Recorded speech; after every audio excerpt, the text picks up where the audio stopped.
Chinese. Yung lolo ko came from Guangdong province around 90 years ago. They did not have much. Sabi nga, only with the shirts in their back. Tapos, somehow they made it here. Nagkaroon kami ng malaking pamilya.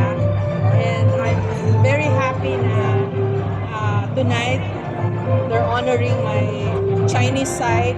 And ako naman, I feel that this is also my chance to honor my Chinese grandfathers. Kasi unfortunately, they passed away na hindi sila nakabalik ng China except for one. Nakapasyal siya. And then, I also count myself lucky na I had the chance in 2007 to trace my roots to that very small village outside of Guangzhou City.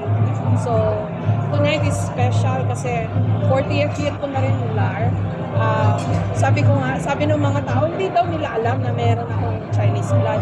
In fact, yesterday, sa isang restaurant, tinanong ako, Nang, I think that's a Chinese term kung tatanungin ka nila kung Chinese ka. Sabi ko, hindi po, Filipino po ako, but I have Chinese blood. So, hindi alam pala ng marami that I have Chinese blood. Again, this is wonderful for me. And, ayun na nga.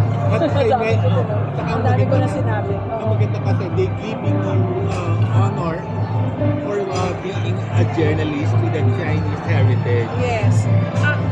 Tugtungan ko lang yung kwento ko kasi last year, pinasulat ako ni Sheila Parasos na with Philstar about my Chinese roots. So sinulat ko, I think that was the only time that a lot of people found out na meron pala akong Chinese blood. So, ayun. At ito na nga ngayon, as a journalist naman, Yes. binigyan ka ng parangal ng mga Chinese. Yes, ang Chinoy community, ng Filipino-Chinese community. Because I like to say na yung grandfathers ko, they didn't make it big time, but somehow our family grew at ang daming kwento. Like one of them was, an opium addict, like I wrote in the Philippine Star. Another one was a Shaolin monk who was a chef in a restaurant sa bayan namin and then later on in Baguio. Yung lolo ko mismo, the father of my dad, put up the very first Chinese restaurant in our town. And yung bahay namin pala in the old days became like the halfway house for Chinese coming from the mainland. Pag wala silang matuluyan, yung bahay namin yung parang evacuation or refugee center nila. So it's a very rich family history that we have because of my Chinese grandfathers. And another one, the grandfather who settled in Baguio, na-discover ko 3 years ago lang. Kasama pala siya dun sa mga nagturo sa mga taga-Benguet and Mountain Province to plant cabbage and plant vegetables. So I like to say na thank you to my Chinese grandfathers and yung mga kabatch nila na nakarating that part of the Philippines.